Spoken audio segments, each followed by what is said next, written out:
I just couldn't make friends. I had no confidence. I was, the shy kid, stayed away from people, which just made you more of a target of bullying. It was like that all the way up to my around senior year. The bullying stopped for me.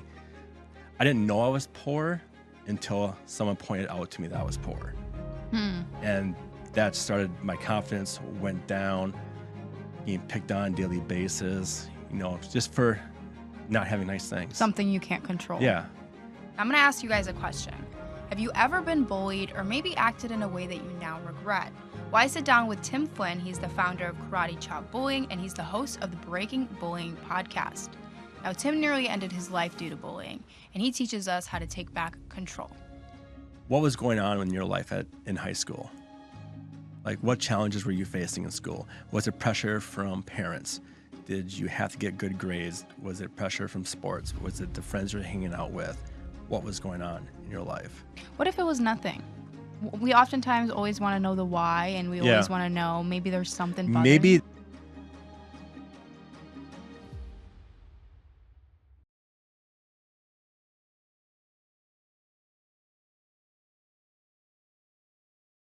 Welcome to Motivation Monday, Tim. We're so honored to have you here today. So you had been on Kato Living before to talk about anti-bullying. We'd love to learn a little bit more about how you kind of got started and why this is so meaningful to you. Yeah, so I got started, basically it was from a good late friend of mine named Eric the Trainer. I went out to LA back in 2022 to go visit Eric the Trainer. He's a friend of mine. I met him at a martial arts conference back in 2018, and we just became friends after that. So Eric the Trainer is a celebrity fitness trainer, and he has some Cobra Kai people coming to his gym to do a Black Belt magazine photo shoot. So he goes, Tim, you want to come on and check this out? I'm like, heck yeah, I do. I want to come see Martin Cove. So I flew out the day before to meet with him, and we had a talk about, he never got to hear my story about my life. And I told him my whole story about being younger, being bullied, from being poor to where I am now. And he was like, Tim, are you teaching this stuff to your Karate Kid students? Because you're a karate instructor, yes, right? because I teach at Kato Karate. That's my school. And I go, no, Eric, that's embarrassing. Why would I want to tell kids about my life growing up and my experiences? And he goes, well, who else is going to teach that stuff to them? If you overcame bullying, why not teach these kids how to overcome bullying? Because that's what they come to you for confidence. And it was like, yeah. So he goes, well, why don't you do that? So I said, well, it's embarrassing, Eric. It's uncomfortable. So he actually helped me out with it. He goes, well, let's do this. Let's start a program. And it started off called Kato Karate Online, where we're going to teach martial arts and confidence and anti-bullying across Zoom platform. And so we had that set up, ready to go. And luckily for him, he has celebrities that he trains to back me up on this project. And actually, KEYC did a story on this a couple years ago. And so we got that all set up. I went out to LA back in October of 2023, and we kicked off Karate Chop Bullying as like a red carpet event. Yeah, it was like my idea taken times 10, because Eric always thought big. And out in Hollywood, everything's always big out in Hollywood. Yeah. So we did this huge thing. We had Don the Dragon Wilson out there. We had Michael D. Cohen, who became a good friend of mine. He was on that TV. He's on the TV show Henry Danger and Danger Force on Nickelodeon. Uh-huh. He's been on a lot of other sitcoms as well. Who else? We had Cynthia Rothrock, Billy Blanks. I feel like I'm forgetting somebody, and Eric the Trainer, of course, me. So we had this huge event out in LA, ready to kick off to announce our Kato Karate Online / Karate Chop Bullying. Well, what happened was 5 weeks after we did that, he committed suicide. Oh. So that Kato Karate Online, I wasn't going to move forward with that without him. Who specifically committed? So Eric the Trainer. Oh. Yeah, he passed away. Oh, I'm sorry to hear that. So on Thanksgiving Day. So I was like, oh my gosh. And it shocked, of course, a lot of people.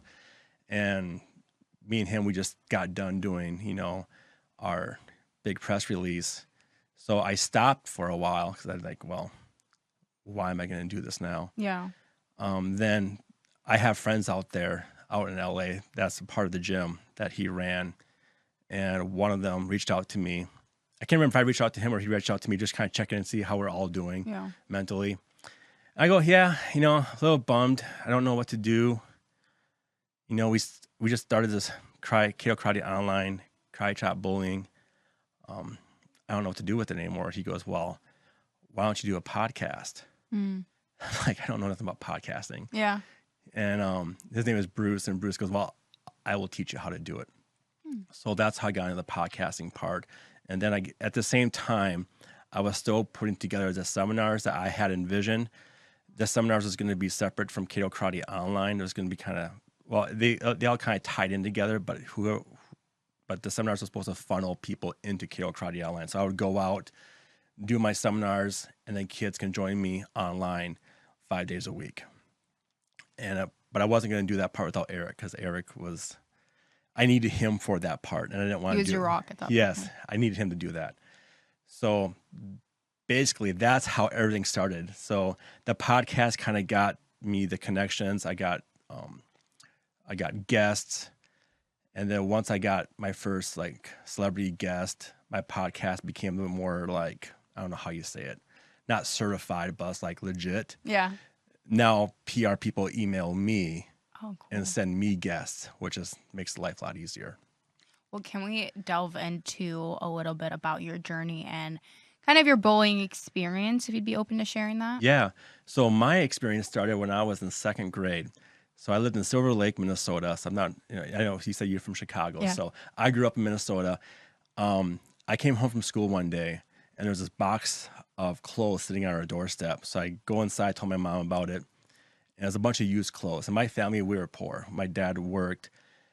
We moved a lot from kindergarten to 7th grade. We moved 6 times. So it's really hard to make friends between, because you always end up moving. So anyways, I got these clothes, and I found this sweatshirt. I was so excited to wear. It was looked brand new.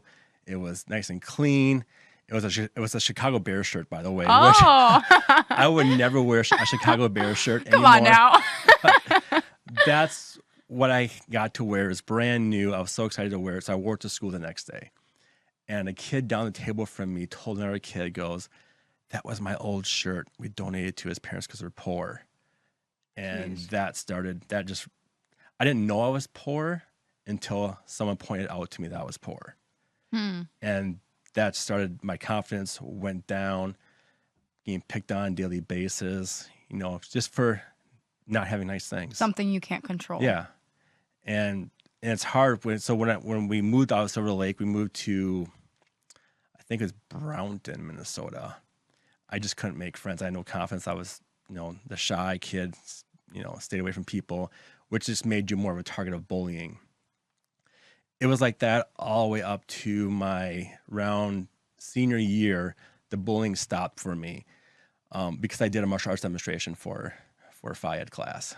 Senior year of high school, you're saying? Senior year of high school. So bullying went on from second grade to senior year of high school. And then it stopped there, yes. Okay. But right around middle school, I want to say it was right around, so I started Taekwondo in 1994. So I was 14 years old going into, I think it would be 9th grade.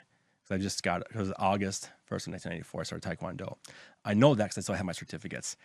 So I started Taekwondo thinking this is going to, end my bullying. And unfortunately, it didn't. It actually made it worse because when your classmates find out you're doing Taekwondo, they make fun of you even more. So looking back at it now, it's just kids being jealous. Like I talked on Kato Living, people are just trying to bring you down to their level. That's what they're trying to do because they're miserable themselves. But for me as a 14, 15-year-old kid, I didn't see it that way. There was a point around that time where I remember laying in bed at night thinking, man, this is nice. No one's picking on me. I have peace. What would it be like to have this all the time? And I remember waking up some mornings like, oh, I gotta go to school. Why can't I just keep sleeping? So these thoughts go in my head. Well, you can be in a grave sleeping. That's why I thought, being dead was just sleeping. So I actually attempted suicide, but as soon as I felt my windpipe shut off, I kicked out. I got scared. But I was mad at myself for not going through it because I couldn't succeed in life with friends. I started Taekwondo, still got picked on. It's like no matter what you did in life, nobody would approve of it, and you just get picked on more. Yeah. So I thought that was the only way out. So I had this crazy dream, and I still remember this dream in detail. I can't remember when it came to me, but it was right around that time. So I don't think it happened. I don't think that dream came to me that day, but it's right around that time. I had a dream that, so we lived at Salt Haven Trailer Park at that time. So if you're not familiar with Mankato, it's on 22 next to the Siesta Hills unit. Yeah. So I had a dream. I ended up on Highway 22, and there was a voice that said, "Get on your knees." And I'm like, and pray. I'm like, no, there's cars coming. And I was told to get on my knees and pray. Now remember, this is just a vision I'm having in my sleep. This is a dream. This is a dream, Okay. but I remember this dream in detail still today. So I do that, and I remember this blue light coming around me with gold, yellow sparkles around you. And just like you see, like you read in the Bible or you hear stories, you're up at the pearly gates with Peter. And there's a guy before me, though, and he had to turn in a halo. And there was so I was given a halo when I get up there. This guy had turned in, there's a guy before me, he had turned in a halo. I'm assuming it was Peter. The guy at the charge looked at the halo and said, no, he went down. Went down. Mm-hmm. I had to get a halo. I had to write something on it. I turned it in, and then I found myself laying in the middle of a football field. That's how I describe it. So it was warm snow, which is weird because you don't really feel things in your dreams, but I felt warm snow. It was a long football field with pine trees on both sides that you can just, you can't see anything else but, trees. And what made this vision even crazy is the guy that looks like Ted McGinley from Married with Children popped up. Okay. So this is a strange dream. Yeah. And, but I used to watch Married with Children with my parents growing up. It's a great show. Probably won't be accepted today, but, Ted McGinley, or a guy that looked like him, showed up in my dream and said, here's what's going to happen if you end your life. You don't get your black belt in Taekwondo. Your parents are sad. Basically, all my hopes and dreams that I wanted as a kid, I won't be able to achieve. So. And what were those dreams and hopes? That time, I wanted to be accepted, and I wanted to get my black belt in Taekwondo. And then I saw my mom crying, and then which is really weird about this dream, I saw a picture of my head, but it was shrunken down. And I think he was holding it or I was holding it. And basically it was like, is this what you want? I'm like, no. Yeah. So I woke up and I was like, I was lost for words. That was a crazy dream. And was this right after your attempt? This was after my attempt. Yes. Okay. I was like, I really want my black belt, Taekwondo. So it was something to look forward to. Something to look forward to. And it was, I don't know how to explain it. It may have been a vision. I wouldn't say it's an out-of-body experience. I was in my bed. But I still remember the dream to this day. And that was what kept me going. I had goals. I want to get my black belt. I want to see where that gets me. Do you think things would have been different if you hadn't had that vision? I don't know. Maybe I wouldn't be here today because at that time I was upset that I didn't pull through I was upset that my suicide attempt didn't work because no matter what I did back then, I failed at. At least that's how I looked at it back from now. I joined Taekwondo, get picked on. I'm not going to be good at this. Yeah. So. What were the emotions you were feeling during this? Was it sadness? Was it anger? Was it a bit of both? What were the feelings? It was mostly sad, angry at myself. Why couldn't I do something that would have been this simple to do? Jealousy. Why are kids not getting picked on? Why am I being picked on? Teachers at school saw it. They didn't do anything about it. And it's still true today with a lot of kids in school. It's the same. So, times may be different, but, stuff's still going the same way. But luckily, I think right now in schools, we have more, intervention programs.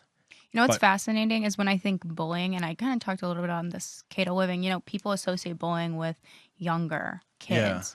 but bullying could follow you in different forms. Yep. Do you have any advice for people that are experiencing bullying when they're adults? Yeah. So adults, I think it's tougher because I experienced a little bit of bullying as an adult, just running for a simple school board election. But what adults, we have social media. Now, bullying, to make things bullying, you have to have an imbalance of power. So for my experience was we've had members in the community who have their name already recognized in this town. They volunteer, they do a lot of stuff. So when they talk bad about you, they believe that person without looking anything up. They just believe it. So I got to experience that. I heard other stories with workplace bullying. There's a lady who wanted a promotion, and not her boss, but the person between her and her boss, she would do anything, whatever she could to make that not happen. The biggest thing you can do is, which I, learned this, recently, is you have to forgive those people and just let it go. Because if you don't, it's going to drive you crazy. It's going to mess you up. I hear you. Yeah. And I think forgiveness is really important. But Tim, that's easier said than done. If someone keeps throwing negativity and anger and jealousy and mean comments and sometimes physical abuse, how can you just say, you know what, I forgive you? Yeah. So physical abuse, that part's actually, if it's in the workplace, it's a little bit easier to deal with because you can report that. But when you're a kid, in a playground, Yes. So, okay, so we got to take this in two parts. Yeah, there's a lot going on. We'll talk about the kids. We'll talk about kids first, and we'll talk about the adults first. Let's go to kids first.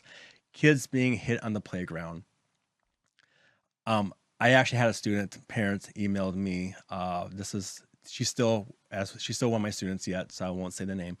But a parent emailed me one day saying, "Hey, my kid got hit at school, and she turned around and round kicked this kid in the face."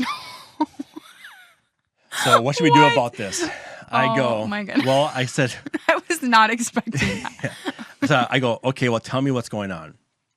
So she told me the story, and I talked to the student. So this is what happened. So this kid was in 4th grade. This kid identified as non-binary. So apparently what's happening is, I say she now because now she's back to she. But she was apparently she's trying to have a conversation with another friend of what non-binary is. This one kid came up to her and said, "I want you to scream like a girl because you're a girl."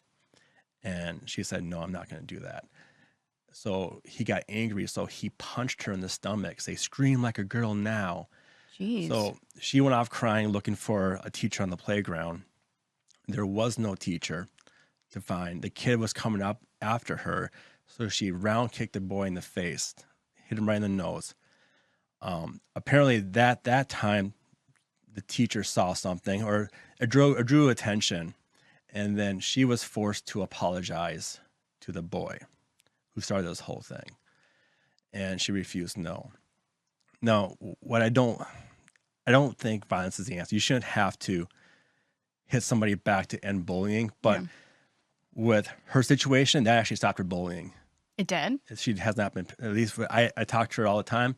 How's school? I mean, she says there's kids saying dumb things to her, but she can handle it better now. But she hasn't been attacked ever since. You know what's sad to me is we oftentimes blame the children and we get angry and frustrated, like, oh, that's a mean kid. But a lot of that stems from how their home life is too. Yeah. And we don't realize that until we get older, like, oh, they probably had a lot going on themselves. Yep. Do you have any thoughts on that? You are 100% correct. I can't speak for every child that's probably participating in bullying behavior, but usually most of the times the kid's home life is far off worse than what that other kid's home life is, but the other kid's just an easy target to pick on. So like for this student, this kid's small, by the way, and scrawny, easy target to pick on.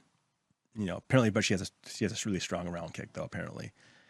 But so she was made to Did you learn that at your karate thing? Yeah, she was been a student of mine for like about a year when that happened. I got that message. Yeah. So I mean, it's hard to like, are you proud of her or you're not? But I am proud that she stuck up for herself. I wish it didn't come to that point. Yeah. We need better policies and procedures, I think, to stop bullying. Yep. But anyways, there's another story I heard from our parents in town where her son got attacked, and there was actually like a lawsuit, and the mother was complaining to the lawyers, because this is going to court, that they don't have the money to handle the doctor bills. They're poor. They barely get by. So that kid who was attacked another kid, his home life is just as bad. He lives in poverty. So I'm not saying the parent's bad, but the kid's probably in a bad area as well. The environment has an influence. The environment has an influence. There's other stories I've heard where the kids are being abused themselves at home. So this is how they know how to cope. If someone doesn't do what they're told, okay, so if my parents can hit me, if I don't do what I'm told, I can hit this kid. Yeah. And sometimes they do it because that's just all they know. That's how they're being raised, which is sad. What would be the best outcome? So what, as a teacher, you're seeing this, you must be overwhelmed. You don't know what the right thing is. You don't want either parents being upset at you or angry. It's an overwhelming task. What is the right way to go about bullying if you're an adult and seeing it? If you're an adult seeing kids do it, well, if you know the kids, know the parents, and you have a good relationship with them, I would go to the parents if you have a good relationship with them. If you're seeing it and you don't know who these kids are, you can either step in and try to help the kid who's being attacked, because you don't want to sit there and watch a kid getting attacked if it's safe. Now, obviously, some teenagers are built like, no, they're adult size. You probably don't want to do that. Call for help. Tim, I'm going to be open with you and honest, and we'll get vulnerable here. Yeah. There was a time in my middle school years where I was getting, I'd say, bullied by guys, like boys in my school, and they're, picking on me and whatever. And, the common thing is, oh, they like you. I'm like, no, they don't like me. They were mean to me. Yeah. But a teacher got involved, and a teacher put us all together. And she's like, mend it. She was the mediator. Yep. And she thought she was doing the right thing. Yeah. But that made the situation way worse, because guess what happened? I was getting bullied again afterwards. Yep. So, I think in her mind, she thought it was the right thing to do, but it made it worse. So that's still being practiced today. Yeah. Believe it or not. And no. Putting the person that's bullying and the person getting bullied in a room together. Here's what I don't understand about that thought is, okay, say now you're an adult and you got assaulted by another adult. Would you put that adult and you in the same room by yourself, say, work it out? Absolutely not. So why are we doing it with kids? It doesn't make any sense. I think it's a lack of education. Maybe that's what they know how to do. Like, hey, they're kids, they can work it out. No, that's stupid. It's just going to make things worse. Especially if that teacher leaves the room, because now the kid's just going to get picked on, do whatever, some more. Yeah. What's the best way to go about that? That's a tough question. Do I have the answer for that? No, probably not. My thought is you need to listen to both sides of the story. Find out what happened, who started it, and then you need to say, if this happens again, this is, if we hear about this again or it happens again, we are going to do this, this, and this, and this. You got to have expectations. You got to have it. You got to have both people know what's going to happen if it happens again. So I'm not saying you're going to punish the victim. I'm saying the person who's instigating it, this is going to happen. Best advice is just stay away from them, especially in school. I know that's hard to do. The problem with school bullying is so complicated because it's hard to keep kids away from each other, because you're going to meet in hallways, bathrooms, school buses, playground. How are you going to do that? I wish I had a clear answer on that part, but I do know the answer is not putting the kids together in a room and them fight it out. What I do like is if the principal got involved or teachers got involved, talk to the person starting it. Find out why. First of all, find out why are you picking on this person? Because when you're being bullied, you always kind of want to know the reason why you're being picked on. That usually does help out a little bit. Like for me, I knew I was poor. I could do nothing about it, but I knew why I was being picked on. You think you could get an answer though? you always get an answer why you're getting bullied? You may not. It's going to take some time to think about it. You may not know why. But my experience when looking back at it, I knew why. I mean, I was poor. Kids told me flat out why I was getting picked on. You know, you're poor, you're stupid. And when you got into junior high school, it got into, you know, even worse words, you know, Yeah. bad things.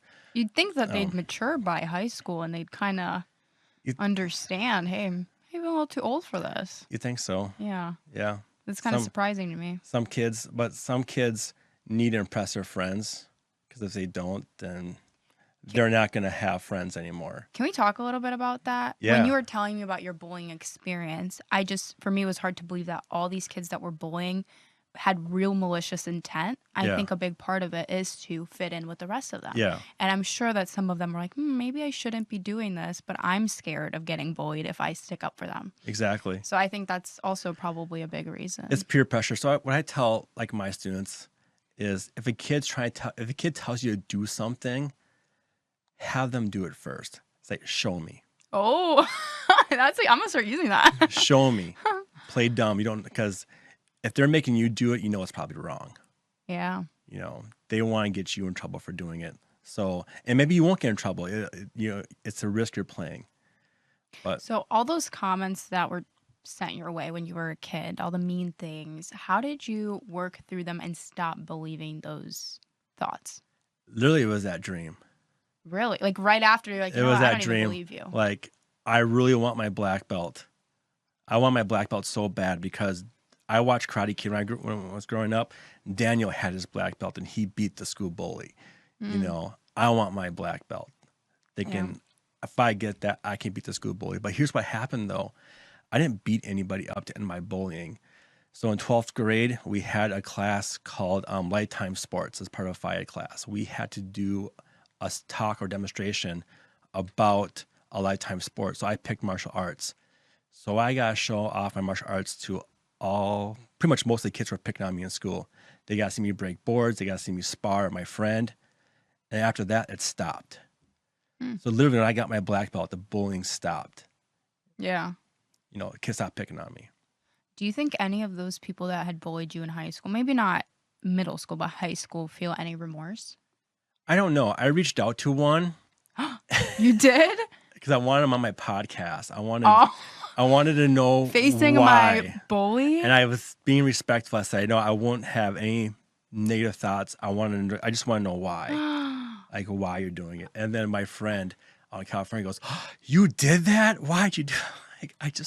One, I think it'd be a great episode. That would be I would tune in. Problem is with Facebook messengers, if you're not Facebook friends, you're not, they probably don't see it. They're probably scared. Yeah. That's also a big thing. Why? But how I would have framed it is like, we're adults now. What was going on in your life in 7th grade or 8th grade, 9th grade, whatever grade? What was going on in your life? Tell me about you growing up, about your struggles. Yeah. Why was I a target that day or whatever? Oh, I would have had a bunch of good questions for that person. But it's hard. And I noticed this myself, is when you face a bully, you always have that image of them, no matter how old they get or how much they do change. Yep. You'll always label them as bully in your mind. And I've always wondered, what if they did change a lot and they had like a tough situation at home and they look back and are remorseful? Yeah. I always wonder that. Yeah, same here. I don't know. Well, you don't think he'll ever come around, or she will come around and it'd be get on the nice. podcast? It'd be nice. Or if they watch this and they think, hey, I bullied him. That'd be awesome. What would be, outside of why, what would be a question you would have for the bully? What was going on in your life in high school? Like, what challenges were you facing in school? Was it pressure from parents? Did you have to get good grades? Was it pressure from sports? Was it the friends you're hanging out with? What was going on in your life? What if it was nothing? We oftentimes always want to know the why, and we always want to know maybe there's something bothering Maybe that kid was just a jerk.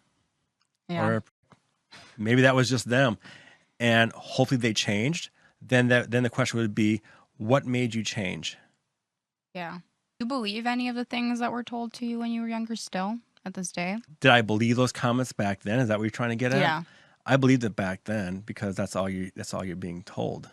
But, I guess it's hard for me to grasp. It was like after that dream, you like stopped believing these thoughts completely. Like I feel like you had After to work that on dream, those. I just wanted my black belt. And I didn't care about. I just stopped caring about what other people thought. Huh. I wanted my black belt so bad because I knew that was going to be what's going to end it.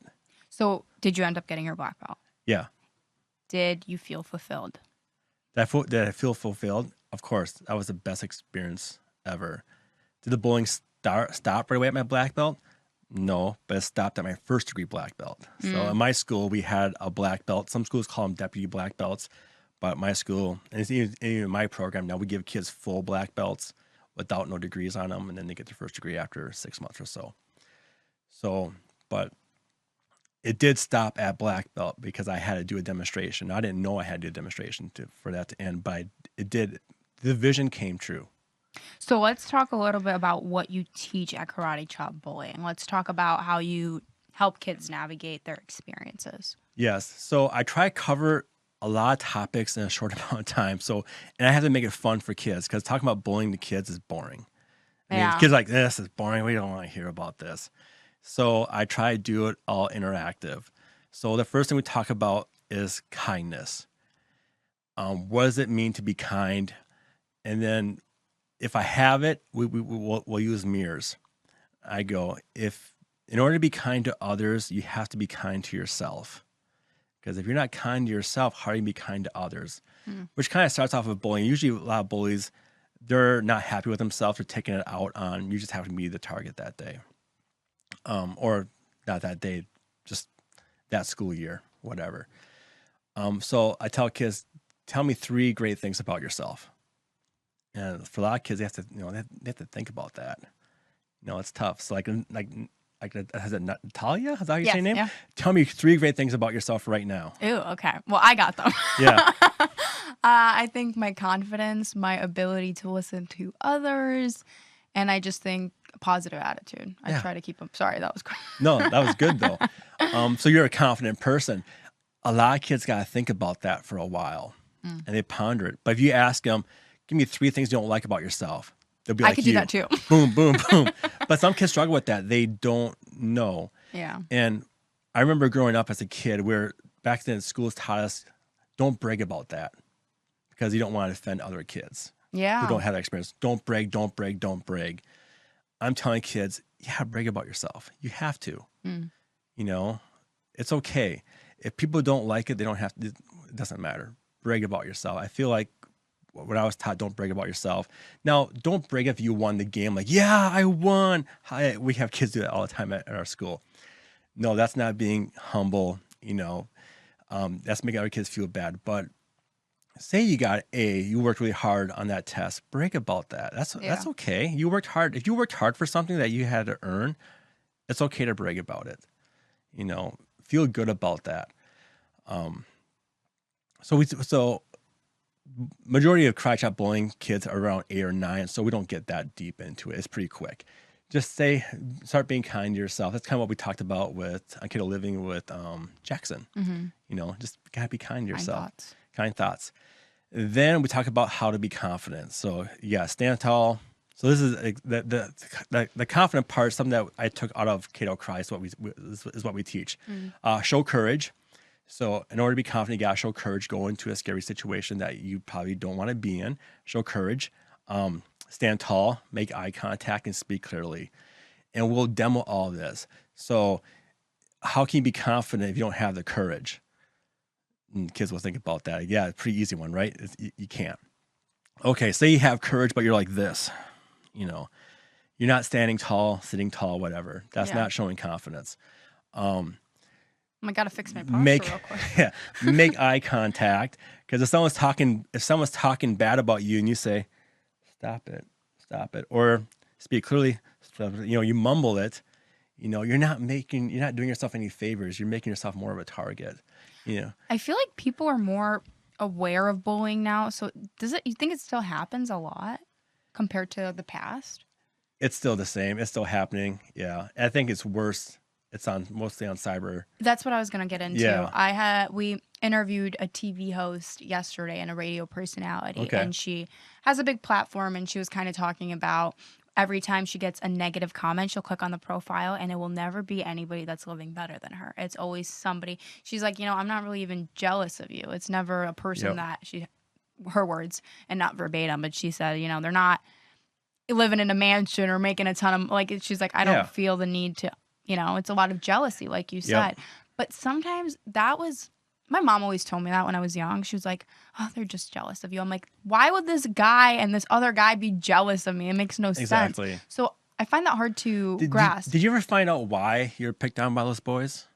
I think later they came around. I don't know. Could be like, how they tease you when you're younger. Yeah. I don't know. But I don't think it was jealousy. Yeah. What do you think? I don't know. I mean, what were you like in school? Were you doing a lot of sports? Were you active? Did you do a lot of stuff? Did you do stuff by yourself, or were you into like stuff that other kids weren't into at that time? I think I was always active. I always did sports. I wasn't like bullied, but there was teasing sometimes, and other girls would get teased. It was just kind of one of those. But I never believed my mom when she said they're jealous of you. You know, I didn't relate to that. So I'm trying to put myself in a kid's shoes right now who is getting bullied, and if somebody came to them and said, oh, they're just jealous of you, I don't think I'd necessarily believe it. Yeah, I wouldn't know either, because jealousy of what? Like, what are they jealous of? You're popular, you're getting good. Now, I do hear kids getting picked on because they're smart. They're smart. They get good grades. They get called teacher's pet. So that's like the jealousy angle. Is what you're saying. Okay. That's from what I hear from if it's that type of bullying. It just comes off of jealousy. And to me, from my perspective, a lot of the bullying that I saw, even kind of got a taste of myself during like the school board elections, was, to me, I think it was just jealousy. Because if people did Google research and actually looked me up, stuff that they were, it's not true. They were just saying things. I had a nonprofit said that if I was elected for school board, I would actually increase rates of suicide and bullying. Jeez. And that was probably the most hurtful thing I ever had said about me. Yeah. I couldn't believe that. I was like, why would who? Especially since you had experience in that. Like, that is a hurtful thing. But what these people are doing, they're trying to use my platform against me to do it. But when I looked at some of these people, their lives, like that day, they got major dopamine hits because they got attacked me, and they got friends to say, good job, and I have screenshots of the stuff still. I still keep it because I'm gonna use it for content some days in the future. Because if I have a podcast that comes up, I need content, show proof, I have it. I always cross off the names of people. I'm always respectful. Like, I'm gonna cross off. I'm gonna keep you hidden from this, but I'm using what you said for content for my podcast. Because honestly, as much as I don't like being cyberbullied and being put in that light, having my platform turned against me, but I did appreciate gain the experience of what it's like being picked on cyberbullying, because I never experienced that in high school. Like literally those 4 weeks, I was on my phone looking like, what's I saying next? What am I saying next?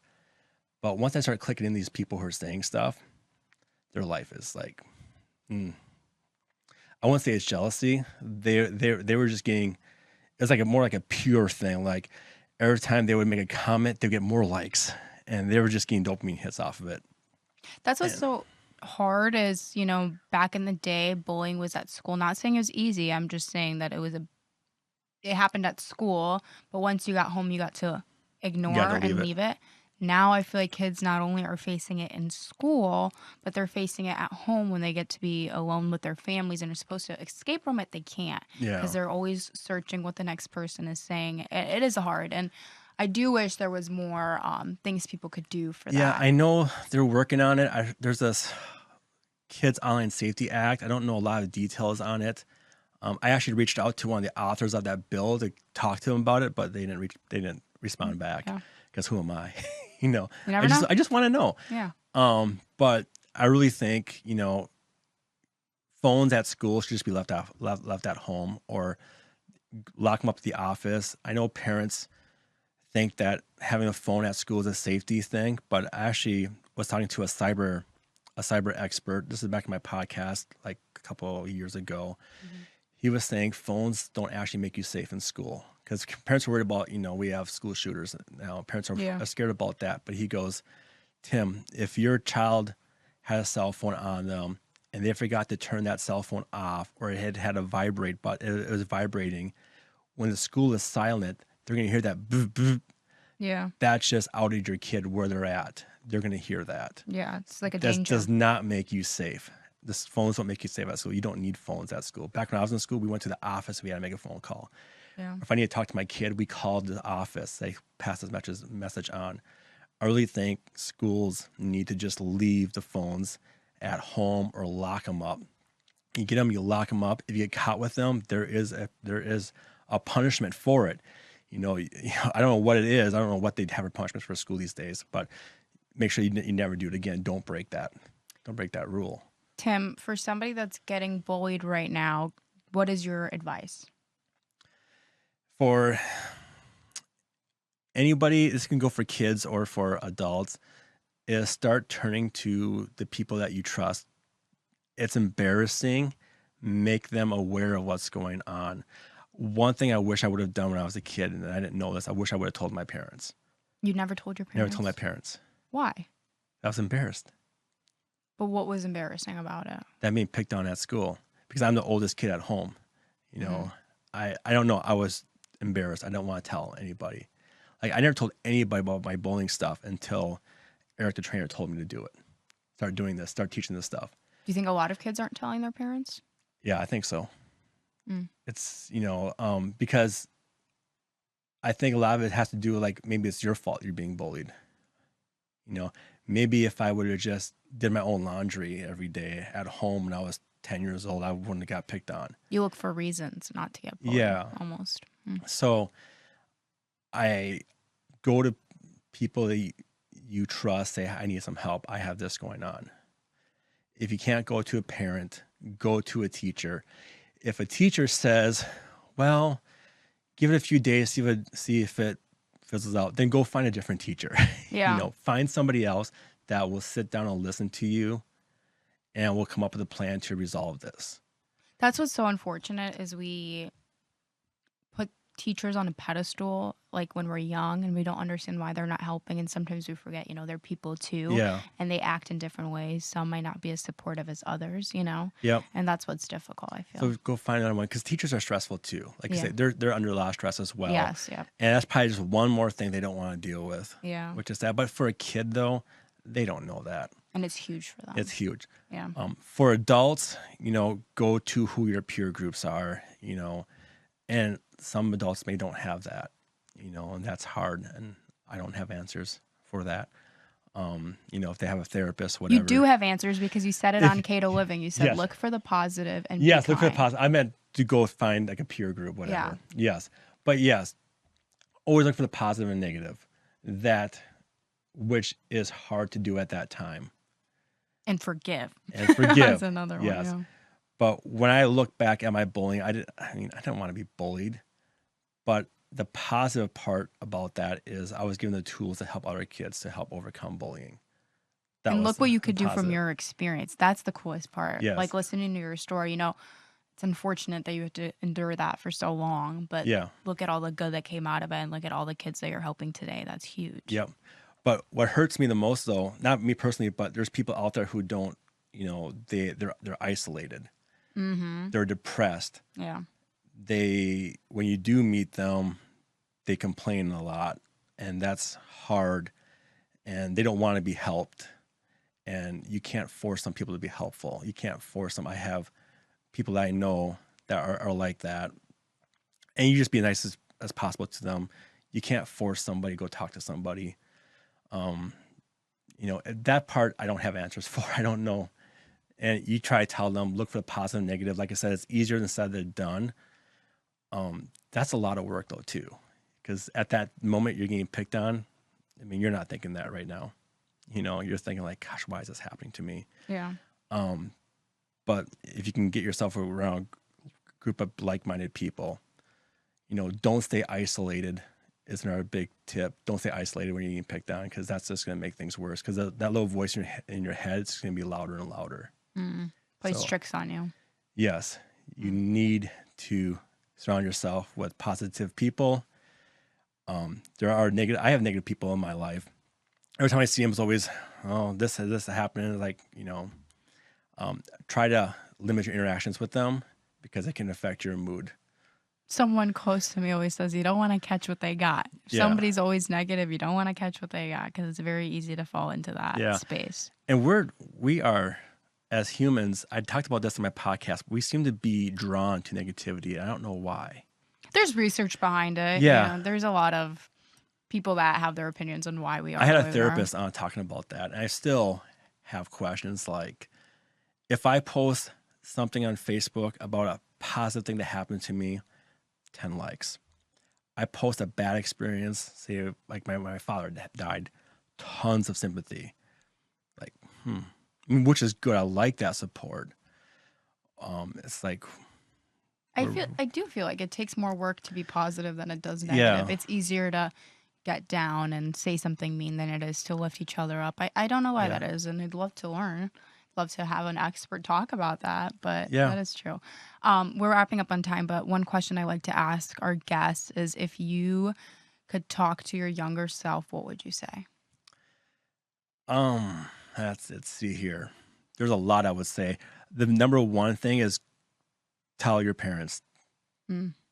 Look up to your parents, because I wonder what would happen if I would have done that.